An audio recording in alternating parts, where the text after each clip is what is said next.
Howdy, folks. Wanted to start off with an apology for not actually recording for a while. I've not had a real great start to the year when it comes to health. A little bit ago, I had a go around with COVID again, and so I wasn't really looking my best, and my voice was a little screwed up for a while. You may have noticed that I was a little raspy on some of Pro's videos over the last couple of weeks. I've mostly just been kind of waiting to recover, but I'm doing fine now. I may cough a little bit during this. I'll try to keep that to a minimum if I can.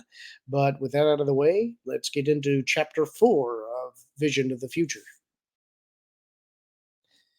Beware to the starboard, the Togorian female at the wild card sensor station called, her normally fluid, mewling speech now clipped and harsh. At the 25 by 14 angle. I'm on it, another tight voice came over the bridge comm unit. The edges of 100 asteroids rolling sedately past the viewport flickered with the reflected light as one of the wild card's turbolasers flashed, then blazed even more brightly as the target asteroid shattered into dust and fire. Seated in the back of the bridge out of the way, Shada Dukal mentally shook her head. Negotiating an asteroid field was never an easy task, but it seemed to her the Togorian and at least one of the turbolaser gunners were getting themselves far too worked up over the whole operation. Either they were naturally excitable, or else young and experienced. Neither possibility exactly filled her with confidence. Both made her wonder about their captain's wisdom in bringing the two of them along in the first place. Perhaps the captain was feeling the same way. Calm down, Hizishi, Taloncard cautioned the Togorian from his seat behind the helm and co-pilot stations. You too, Chal. Just because this asteroid field is larger than others you've encountered doesn't mean it has to be treated any differently. A light touch. Blast only the rocks that are of immediate danger to us, and let Dankin maneuver the ship around the others. The Togorian's ears twitched. I obey, chieftain, she said. Yes, sir, the gunner's voice added. Not that the admonition made any appreciable difference, at least not that Shada could see. Hisashi still continued to snap out her targeting locks, and Chal still fired full power turbolaser blasts whether the target warranted that much of a kick or not. But then, maybe it wasn't just them. Maybe they were merely sensing and reacting to the nervousness Card himself was feeling. Shada shifted her gaze to focus on his profile. He was hiding it well, actually, with only cheek and jaw muscles betraying the tension there. But Mistral training included the reading of faces and body language, and to her eyes, Card's steadily growing apprehension was as obvious as a navigational beacon. And the upcoming stopover at Pembroke, too, was only the first leg of their trip. What would he be like, she wondered uneasily, by the time they actually reached Exocron? There was a particularly bright flash outside as a particularly large asteroid was blown to dust. Oh my, a gloomy metallic voice murmured from Shada's right. She turned to look at the C-3PO protocol droid strapped into the seat next to her. He was staring at the viewport, wincing with every turbolaser blast. Trouble? She asked. I'm sorry, Mistress Shada, he said, managing to sound prim and miserable at the same time. I've never entirely enjoyed space travel, and this in particular reminds me of a rather unpleasant incident in my past. It should be over soon, she soothed him. Just try to relax. The Mistral Shadow Guard had never used droids all that much, but one of Shada's uncles had had one when she was growing up, and she'd always had something of a soft spot for them. And in 3PO's case, she felt a particularly personal sympathy for his position. Leia Organa Solo's personal translator droid, he had been suddenly and summarily offered to Card for this voyage. No notice, no questions, no apologies. In many ways, it echoed Shada's own long and unquestioning service to the Mistral. A service that had come to a sudden and permanent end a month ago on the windswept roof of the Resonum Entertainment Complex, where Shada had dared to put her personal honor above direct orders from the 11, the rulers of her shattered world of Emberline. Would the rest of the Mistral be hunting her now? Her old friend Carolee Dulin had hinted that that would be the case. But with the new republic simmering towards self-destruction in a flurry of petty wars and revived grudges, surely the Mistral had more important things to do than hunt down even a perceived traitor. On the other hand, if Carolee had reported Shada's reasons for her defiance, had repeated the words of scorn for leaders who had now forgotten the proud and honorable tradition the Mistral once held to, then the 11 might indeed consider her worth the effort to track down. Of all motivations to action, she had long since learned that injured pride was one of the most powerful, and one of the most destructive as well, to both the victim and the hunter. A motion caught her eye. Card half turning in his seat to look at her. Enjoying the ride? He asked. Oh, it's great fun, she told him. Nothing I like better than doing tight maneuvers with a cold crew. The Tagorian's fur expanded, just a little, but she didn't comment, and she kept her eyes on her displays.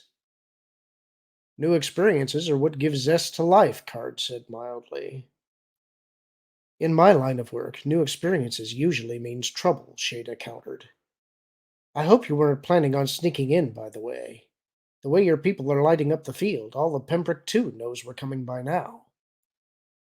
As if to underline her words, the asteroids outside flickered with a multiple sputter of turbolaser fire.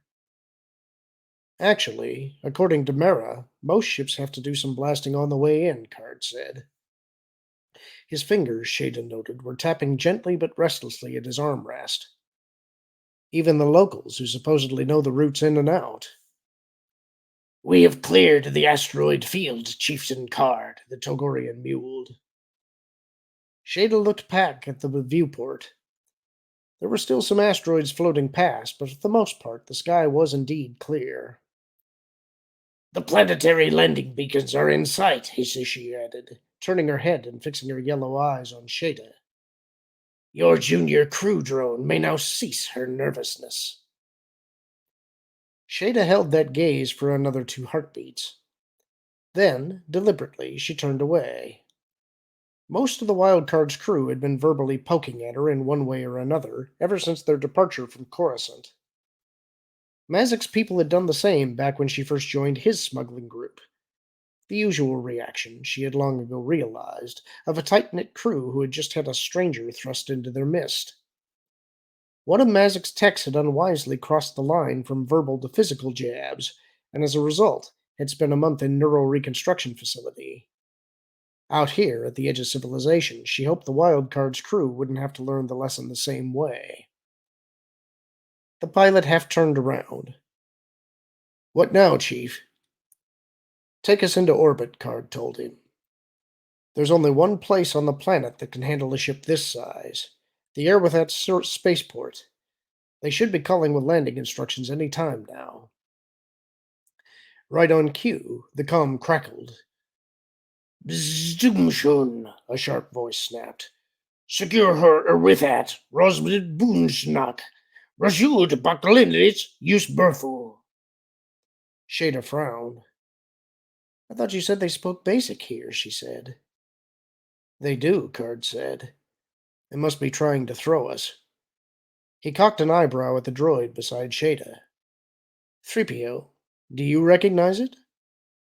Oh, yes, Captain Card, the droid said, the first sign of enthusiasm Shade had seen in him since the trip started.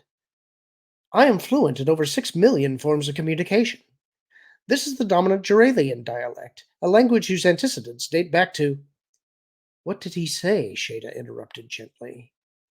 Protocol droids, in her limited experience, would go running on side trails all day if you let them, and Card didn't look like he was in the mood for a linguistics lesson. 3PO turned around to face her. He has identified himself as Earthwood Space Control, Mistress Shada, and asks our identity and cargo. Tell him we're the freighter Hab Camber, Card said. We're here to buy some supplies and power. 3PO turned back to him, his posture indicating uncertainty. But, sir, this ship is named the Wild Card, he objected. Its engine transponder code has been carefully altered, the pilot interrupted sharply. Come on, they're waiting. Patience, Dankin, Card said. We're in no particular hurry, and I doubt Earthwet Control has anything better to do right now. Just deliver the message as stated, 3PO. No. Wait, he interrupted himself, a sly smile twitching at the corners of his mouth. You said this was the dominant Duralian dialect. Are there any others? Several, sir, 3PO said. Unfortunately, I am versed in only two. Good enough, Card said. Deliver our answer in one of them. He settled himself back in his chair. Let's see how far they're prepared to go with this game. 3PO delivered the message, and for a long moment the comm was silent. Attention, unidentified freighter, a voice growled reluctantly in Basic. This is Earth without space control. State your identity and cargo. Card smiled. Apparently not very far, he commented, keying his transmit key. With that control. This is the freighter Hab Camber, he said. No cargo. We're just passing through and hoped we could buy some supplies and power. Yeah, the controller said. What sort of supplies? Do you handle merchandising duties as well as space control? Card countered. No, I just do the traffic, the other growled, sounding more annoyed than ever. Let's hear your bid for landing rights. Shada blinked. Landing rights, she muttered. The controller had sharp ears. Yes, landing rights, he snapped. And that little crack is going to cost you an extra 300. Shada felt her mouth drop open. Crack? What crack? She filled her lungs for a nasty retort of her own. We'll bid 1,000, Card said, warning her with a glance. The controller snorted audibly. For a freighter that size? You're either joking or a fool. As if she hissed something under her breath. Or perhaps merely a poor independent trader, Card suggested. What if I make it 1,100? What if you make it 15? The controller countered. That's New Republic currency, too. Of course, Card said. 1,500. Agreed. Landing pad 28, the controller said, his grudging annoyance replaced now by open gloating. Briefly, Shada wondered how much of that 1,500 would be going directly into his pocket. Beacon will guide you in. The money's due on arrival. Thank you, Card said. Hab Camber out. He keyed off the comm. Chin? Beacon, come on, Cap, the older man at the comm station reported, squinting at his displays. They guiding us in. Key the vector over to the helm, Card instructed. Dankin, take us in. Watch out for fighters. Mara said they sometimes send escorts for unfamiliar ships. Right, the pilot acknowledged. Card looked at Shada. You game for a little walk around once we're down? Shada shrugged. We junior crew drones are only here to serve. Where are we going? A tap cafe called the Thruster Burn, Card told her. Assuming my map is correct, it's only a couple of blocks from the landing pad we've been assigned. The man I'm hoping to meet should be there. I didn't think we needed any supplies this soon, Shada said. Who are we meeting and why? A vicious yet cultured Corellian crime lord named Kreb Bombasa, Card said. He runs most of the illegal operations in this part of the Cathal sector. And we need his help? Not particularly, Card said, but getting his permission to travel through this area would make things easier. Ah, Shada said, frowning at his profile. This didn't sound like the casually fearless Talon Card she'd heard so many stories about from Mazik and the other smugglers. We're worried about things being easy, are we? He smiled. Always, he said. His tone was light, but Shada could hear an odd hollowness behind it. Ah, Captain Card, 3PO spoke up hesitantly. Will you be needing my services on this visit? Card smiled. No, 3PO, thank you, he assured the droid. As I said, Basic is the official language down there. You can stay on the ship with the others. The droid seemed to wilt with relief. Thank you, sir. Card shifted his attention back to Shada. We'll go lightly armed. Sidearm blasters only. Understood, Shada said. But I'll let you carry the blaster. Worried about things getting violent? Dankin put in. Not at all, Shada said coolly, getting up from her seat and heading for the bridge door. I just prefer that my opponents not know what direction the violence is going to come from. I'll be in my cabin card. Let me know when you're ready. 20 minutes later, they were down. 15 minutes after that, upon payment of their landing fee and a brief negotiation regarding additional protection costs with a trio of white uniformed Pembroke security legionnaires, Karrde and Shade were walking down the streets of the Eurobithat spaceport. It was not, to Karrde's mind, what one would exactly call an inspiring place. Even at midday, a haze seemed to shroud the whole city, diffusing the sunlight and adding a dankness to the occasional breezes that stirred the hot air without any perceptible cooling effect. The ground was composed of wet sand, molecular compressed where walkways were needed, a far cry from the permacrete that was the modern construction standard. The buildings lining the walkways were made from some kind of plain but solid looking white stone, its one time cleanliness now marred by the brown and green mottlings of dirt and mold. A sprinkling of pedestrians roamed the streets, most showing the same general deterioration as the spaceport itself, and here and there a hurrying swoop or land speeder could be glimpsed between the buildings. It was, in short, very much the way Mara's report from 7 years ago had painted it, except probably a little shabbier. Terrific place, Shada commented from beside him. I get the feeling I'm a little overdressed. Card smiled. Dressed in a form-fitting dress glittering with subdued blue lights, she did indeed stand out dramatically against the general drabness. Don't worry about it, he assured her. As I said earlier, Bombasa is a cultured sort of crime lord. You can never be too overdressed for that type. He glanced at her. Though personally, I have to say I prefer the silver and dark red outfit you wore when we first met at the Whistler's Whirlpool on Trogan. I remember that outfit, she said, her voice oddly distant. It was the first one Mazik bought me after I became his bodyguard. Mazik always did have good taste, Card agreed. You know, you still haven't told me why you left his service so suddenly. You haven't told me anything about this George Cardass character we're supposed to be looking for, Shada countered. Keep your voice down, Card said sharply, glancing around them. There didn't seem to be anyone within earshot, but that didn't necessarily mean anything. That's not a name you want to casually toss around here. Even staring straight ahead, he could feel Shada's eyes on him. He's really got you spooked, hasn't he? She said quietly. You weren't exactly thrilled about all this when Calrissian talked to you into hunting him down, but he's really got you spooked.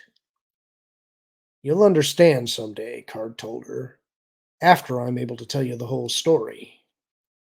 She shrugged, her shoulder brushing briefly up against his arm with emotion. Let's compromise, she suggested. Once we're off Pembroke, you can tell me half the story. Interesting proposal, Card said. Agreed, but only if you in turn tell me half the reason why you left Mazik. Well, she hesitated. Sure. They turned a corner, and Card felt his mouth twitch. A long block away, fronting onto an open square, was the entrance to the Thrusterburn Tap Cafe. Parked in front of it were perhaps 20 stripped-down speeder bikes. On the other hand, he said quietly, getting off Pembroke may not be quite as easy as we hoped. Looks like a swoop gang's having a meeting in there, Shada commented. There are the sentries, to the left, under the overhang. I see them, Card said. There were 4 of them. Large, tough-looking young men in reddish-brown jackets sitting astride their swoops. They were pretending to talk together, but it was clear that their full attention was aimed at the newcomer's direction. It's not too late to scrub this, Shada murmured. We can go back to the ship, get out of here, and take our chances with whatever Bombasa decides to throw at us. Card shook his head minutely. We've been objects of official curiosity ever since we landed. If we try to leave now, Bombasa's people will intercept us. In that case, our best bet is to walk right up to the place like we own it, Shada said briskly. Keep your hand near your blaster. That'll keep their attention on you. Not close enough that they try to draw first, though. If it comes to a fight, let me throw the first punch. And if it looks like I'm losing badly and you get an opening, make a run for it. Understood, Card said, finding himself amused despite the seriousness of the situation. Shada had mostly kept to herself aboard the wild card, not joining into the normal shipboard camaraderie or showing any real interest in getting to know the crew. But yet here she was, slipping back into the role of bodyguard, preparing to defend Card's life even at the cost of her own. What struck him the most was the sense that, down deep, she genuinely meant it. The four sentries let them get to within a few meters of the rows of parked swoops before saying anything. Tap Cafe's closed, one of them called. That's all right, Card said, not breaking stride as he glanced incuriously over at them. We're not thirsty. The swoopers had looked like they were lounging casually on their vehicles.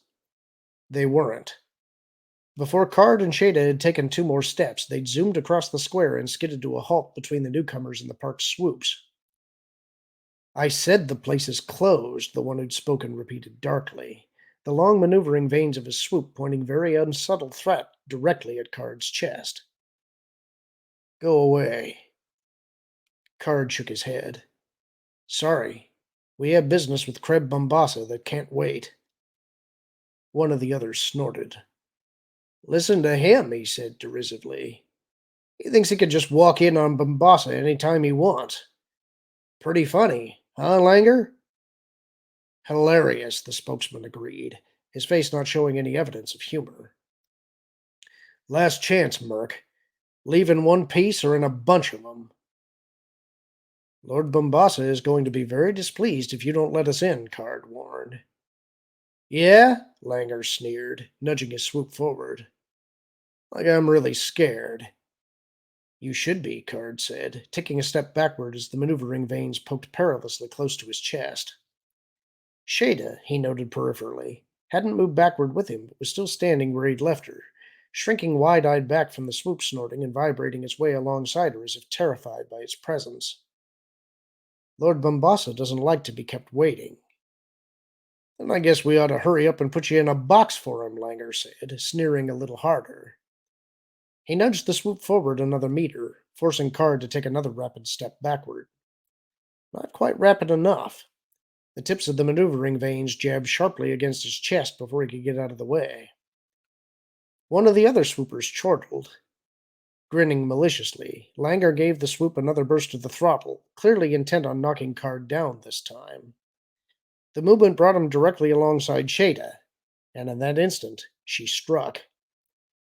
It was doubtful Langer even saw it coming. One moment Shada was standing there, transfixed like a frightened animal in a hunter's sights. The next moment she had swung her left leg back, rotated her upper body towards the swoop, and slammed her right fist into the side of his neck. There may have been a distinctive pop accompanying the flat crack of the blow. Karrde wasn't sure. What he was sure of, as Langer did a sideways cartwheel off his swoop onto the ground, was that this one was definitely out of the fight. The other three had excellent reflexes. Before Langer even hit the sand, they had twisted their handlebars around and roared off in different directions across the square, forestalling any attempt Shada might have made to similarly take them down. Cutting close to the surrounding buildings, they curved around and stopped short, turning their swoops around to point towards Shada. Get out of the way! Shada snapped to Karrde, moving to the center of the square and dropping into a low combat stance. Turning her head back and forth, she looked at each of the swoopers in turn as if daring them to take her on. For a few seconds, they seemed to ignore her challenge as they discussed the situation in a hand signal code Karrde didn't recognize. Taking advantage of the lull, he backed up until he reached the edge of the square. So far, the swoopers hadn't shown any inclination to draw the weapons they were undoubtedly carrying, but that could change at any time. Watching them closely, he dropped his hand to his blaster. I don't think so, a gruff voice said in his ear. Carefully, Karrde turned his head, the caution dictated by the hard muzzle suddenly pressed against the small of his back. Three hard-faced men in Security Legion uniforms were standing there, the last of them in the process of closing the concealed doorway that had opened up in the building behind him. You're just in time, Legionnaire, Karrde said to the leader. This was probably futile, but he had to try. My friend's in danger out there. Yeah, the other said, pulling Card's blaster from its holster. Looked to me like she was the one who started it. Anyway, trying to bluster your way in to see Bombassa is a crime all by itself around here. Even if Bombassa decides he's glad we dropped in to visit, Card countered, you'd be in serious trouble. Nah, the Legionnaire said, sticking the appropriated blaster into his belt and coming around to Card's side. That's why we got these, he added, hefting his weapon as he stepped a prudent meter away from his prisoner. It was, Card saw now, not a blaster, but an old Merson tangle gun. If Bombassa decides he wants to see you, hey, we just cut you loose. If he doesn't, he grinned evilly, then you're already wrapped up for burial. Real convenient. He gestured with the tangle gun. Now shut up. I want to watch this. Throat tight with frustration, Card turned back to the square. The Wild Card's crew wouldn't be able to get here fast enough to help, even if he could get to his comlink to alert them. He could only hope that Shada was as good as she claimed. And at that moment, their private consultation finished, the swoopers attacked. They didn't all charge at once, as Card had rather expected them to. Suspecting perhaps that Shada would try to maneuver them into head-on collisions if they did that, two of them instead began tracing out a loose encircling ring around her, while the third drove hard and straight directly in. Shada stood her ground, but just before the maneuvering veins reached her chest, she dropped back flat onto her back. The thug whooped with glee as his swoop shot passed over her, a triumphal shout that turned into a squawk of surprise as Shada tucked her legs to her chest and kicked hard straight up, catching the swoop just forward of the directional thrust nozzles and bucking the swooper right out of the saddle. It only took a second for him to get himself reseated and regain control, but in the enclosed area of the square that was still half a second too long, and with a horrendous crash, both swoop and thug slammed full bore into one of the buildings. The Legionnaire beside Card whistled softly. That's two, he commented. She's good. Card didn't reply. Shada was back on her feet now, and the two remaining swoops had pulled their circle a little farther back as if afraid to let her get too close.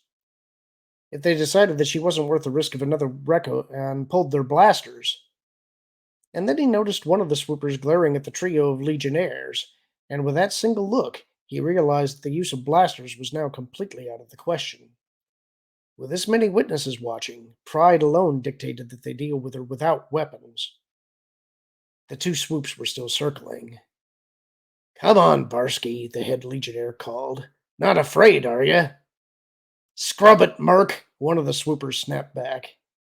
That's Lieutenant Merc to you, scum, the legionnaire murmured under his breath. Abruptly, Barksy swung his swoop out of the circle and charged inward. The same basic technique his predecessor had tried, and Card found himself holding his breath as Shada again fell back onto the sand ahead of its advance. Surely the swooper couldn't be so stupid as to try the same trick again. He wasn't. Even as Shada hit the ground, he pulled back hard on his handlebar controls, the swoop's nose rearing up as the vehicle slid a couple of meters farther before pulling to a hard stop. With a triumphal shout, he swiveled 180 degrees and brought the swoop's nose down hard on the spot where Shada had landed. But Shada was no longer there. Instead of simply hitting the sand and staying there as she had the last time, she had instead thrown her body into a convulsive wave-like movement as she hit the ground, her arcing back and legs bouncing her off the sand and up into an impossible-looking hand and foot grip on the underside of the swoop. Somehow she managed to hold on through the spin and nose slam, and as the swooper leaned over, open-mouthed, for a closer look at the empty ground where his victim should have been, she unhooked one of her feet from its perch and landed a solid kick against the side of his head. Beside Card, the lieutenant clucked his tongue. I don't believe it, he muttered, clearly as stunned as Barksy had been before Shada's kick cleared all the confusion from his mind. Who is this Bashi, anyway? One of the best in the business, Card assured him, pitching his voice in the sort of low, confidential tone that just naturally seemed to go along with the half-step he took towards the man. Another step the same size, he estimated, and he would be close enough. Actually, That was nothing, he added, lowering his voice still more and simultaneously taking that extra half step. Wait till you see what she does to this one. He threw a careful glance to his side. The lieutenant was hooked all right, staring in glassy-eyed fascination at the drama in the square, waiting to see what magic the mysterious woman would pull next from her sleeve. The last swooper seemed to make up his mind. Pulling out of his circle at the far end of the square, he leaned low over his handlebar controllers and charged. Shada feinted left, and then dodged right, the end of the jutting thrust nozzles missing her hip by bare centimeters. The swooper spun the vehicle hard around, clearly hoping to catch her from the side with the long nose of the swoop, but he had misjudged his speed, and the swinging maneuvering vanes scythed past her with plenty of room to spare. It took him a few more meters to kill his spin and momentum, bringing himself to a halt no more than 3 meters from Karrde and the Legionnaires. He swiveled around again to face Shada, shoulders hunched with anticipation, and with a smoothly casual movement, Karrde plucked the tangle gun from the Legionnaire's hand and fired. The swooper screeched an air-blistering curse as the semi-plastic webbing slammed into his back, whipping around him and pinioning his arms solidly to his sides. "As you were, gentlemen," Karrde said mildly, taking a long step away from the Legionnaires and shifting his aim to cover them. "Cute," the lieutenant said. Oddly enough, he didn't seem particularly upset. "Real cute." "I thought you'd like it," Karrde said, nodding to the other two Legionnaires. "Your weapons. On the ground, please." "That won't be necessary," a suave voice said from somewhere above him. Karrde risked a quick glance, but he could see no one. "No, I'm not there," the voice assured him, a touch of amusement in his tone. "I've been watching your performance from inside my casino, and I must admit to being impressed by your work. Tell me, what is it you want here?" "To see you, of course, Lord Bombassa," Karrde said to the hidden speaker. "I had hoped to collect on an old debt." The lieutenant made an uncomfortable sounding noise in his throat, but Bombassa merely laughed. "I'm aware of no debt I owe you, my friend. But by all means, let us talk about it. Lieutenant Maxtady?" "Sir," the lieutenant said, straightening automatically to attention. "Give the gentleman back his blaster and escort him and the lady to the casino. And have your men clean the garbage out of the square." The interior of the thruster burn was a sharp contrast to the climate outside. A sharp contrast, for that matter, with nearly every low-rent cantina and tap cafe Shada had ever been in. The air was cool and comfortably dry, and while the booths lining the walls were dark enough to ensure privacy, the rest of the tap cafe was bright and almost cheerful. Not that the current clientele was the sort that would appreciate such homey touches. There were about 20 of them, stamped template copies of the four she disposed of outside, all glaring balefully at the newcomers from their group of tables in one of the corners by the curb bar. Briefly, Shada wondered if Bombassa had told them their sentries were being unceremoniously carted out of the square outside, but quickly dismissed the thought. A man who owned this kind of tap cafe would be unlikely to risk it by deliberately inviting a fight inside. Nevertheless, she kept an eye on the swoopers as Lieutenant Maxidi led them across the main area to an unobtrusive door at the back of the dance floor.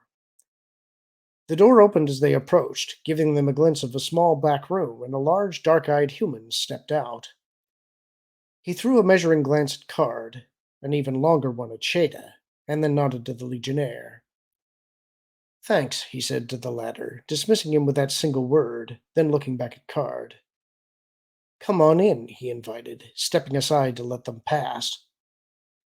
The back room had been fitted out as a compact casino, with 4 tables around which a dozen or so beings of various species were busily engaged in a variety of card and dice games. With their minds and hopes pinned to their money, it was doubtful any of them even realized anyone new had come in. All except one. A short, pudgy human with thin, stick-like arms. He sat alone at the largest table, his slightly bulging eyes focused unblinkingly on Karrde and Shade as they stepped into the room.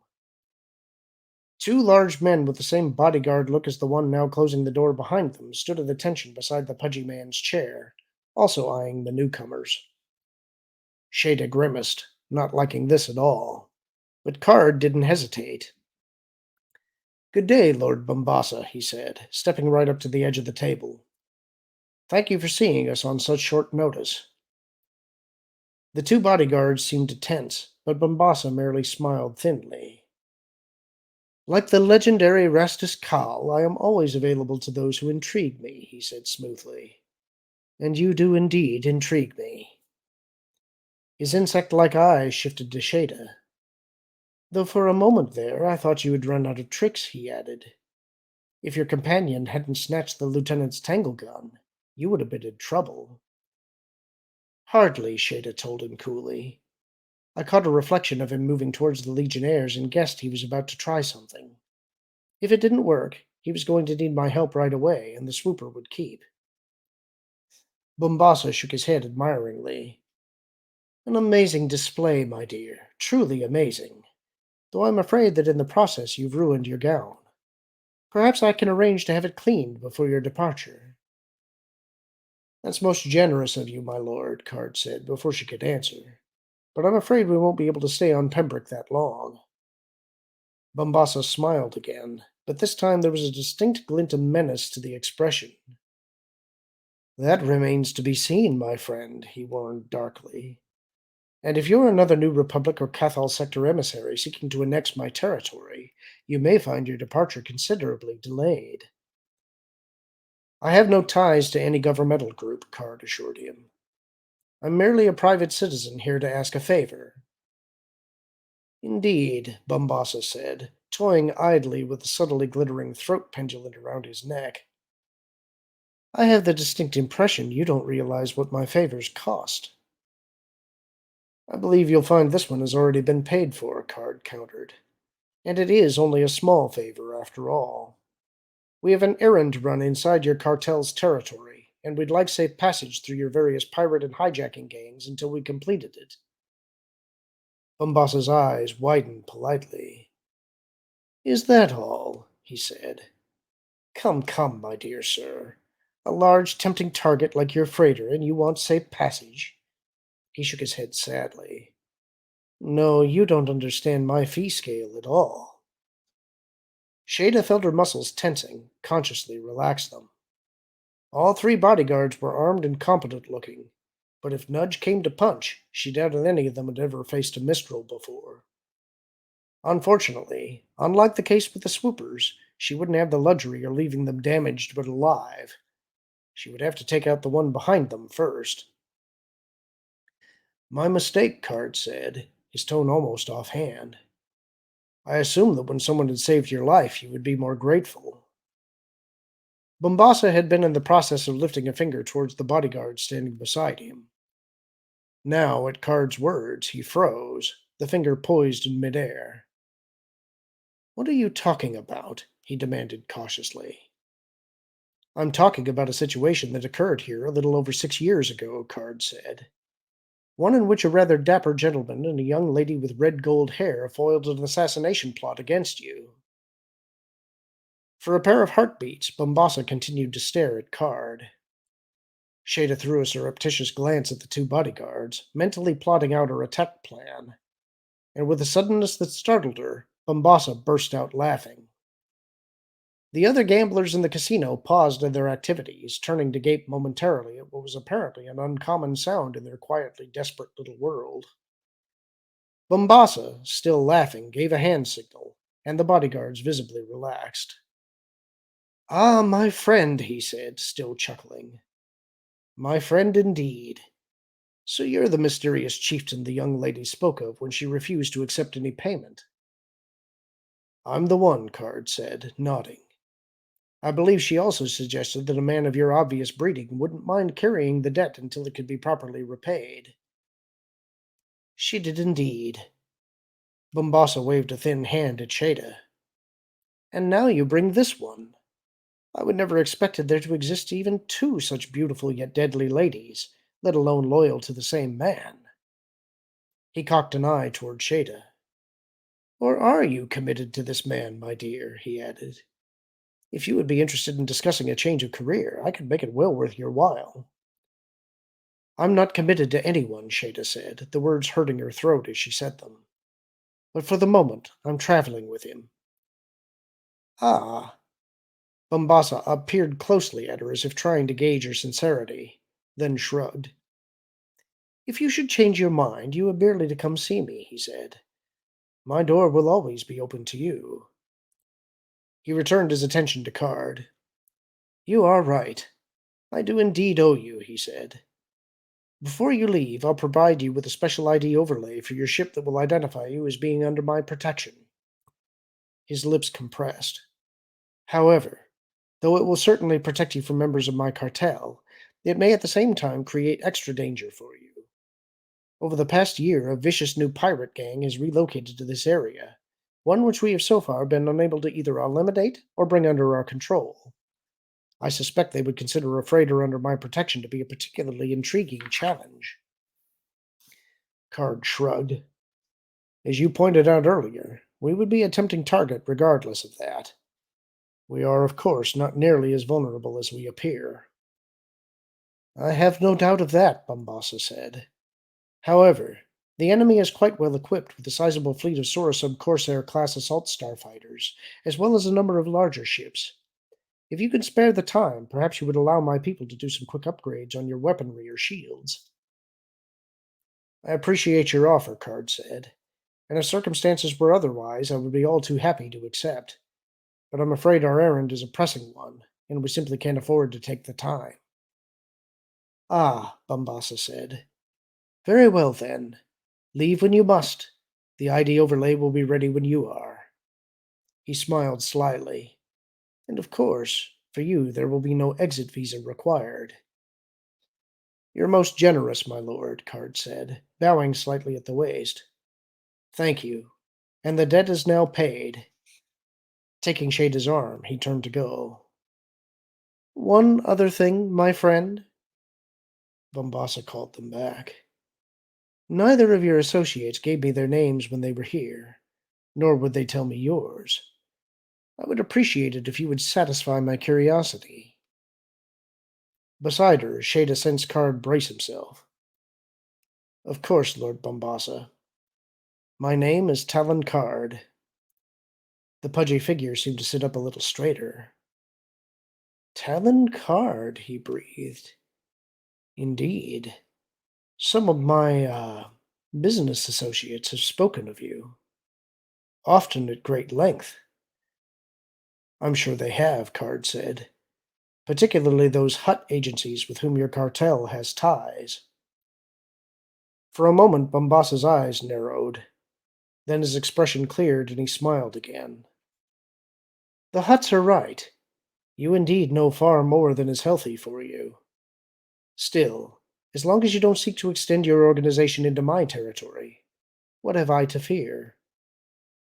Nothing at all, my lord, Card agreed. Thank you for your hospitality. Perhaps we shall meet again some day. Yes, Bombassa said softly.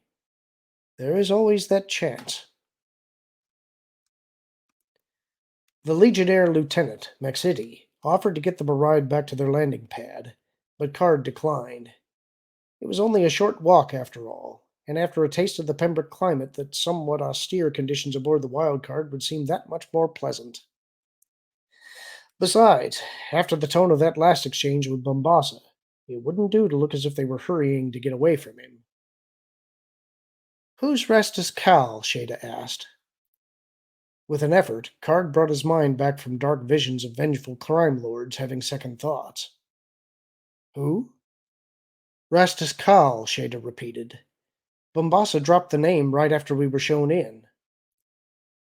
He was a fictional character from some masterpiece of Corellian literature, Card said. I forget which one.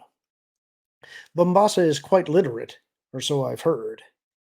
Apparently he likes to consider himself a cultured sort of cutthroat. Shada snorted. Cultured? But he deals with huts. Card shrugged. I agree. One reason the Huts and I don't get along, I suppose. For a minute they walked in silence. You knew he was connected with the Hut syndicates, Shada said. Yet you told him who you were. Why? I'm not expecting Bombassa to renege on his deal with us if that's what you're worried about, Card said. Cultured beings always repay their debts, and Mara and Lando did indeed save his life. The question wasn't so much about Bombassa as it was about you, Shada countered. He didn't need to know who you were, and I've seen your expertise at dodging questions you don't want to answer. So why did you tell him? Because I'm guessing word of this encounter will get back to George Cardass, Card said quietly. This way, he'll know it's me who's coming to see him. He sensed Shada frown. Excuse me? I thought the idea was for us to sneak up quietly on him. The idea is to see if he has a copy of the Kamas document, Card corrected her. If we appear suddenly, without any warning, he's liable to simply kill all of us before we have a chance to talk to him. And if he does know that we're coming, Shada retorted. Sounds to me like all it does is give him some preparation time. Exactly, Card said soberly. And if he feels ready for us, he may be more inclined to listen before he shoots. You seem convinced he'll shoot. Card hesitated. Should he tell her, he wondered, exactly why he'd allowed her to come on this trip? No, he decided. Not yet. At best, she would probably feel insulted or offended. At worst, she might refuse to go along with it at all. I think there's a good chance he will, yes, he said instead. Knowing that it's you? Card nodded. Knowing that it's me. Aha, Shada said. What did you do to this guy, anyway? Card felt a muscle twitch in his jaw. I stole something from him, he told her. Something he valued more than anything else in the universe. Probably more than he valued his own life. They walked in silence for another few steps. Go on, Shada prompted. Card forced a smile. I only promised you half the story today, he reminded her, trying to put some lightness into his tone. That was it. Your turn. What? Why I left Mazik?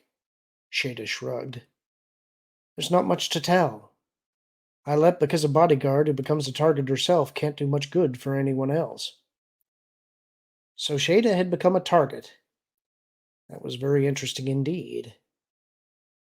May I ask who's suicidal enough to be gunning for you? Sure. Go ahead and ask, Shada said. You're not going to get an answer, though. Not until I get the rest of the Cardass story. Somehow I was expecting you to say that, Card murmured. So when do I get it? Card looked up through the haze at the dim glow of Pembroke's sun. Soon, he promised. Very soon. And that's the end of the chapter. Hope you enjoyed it.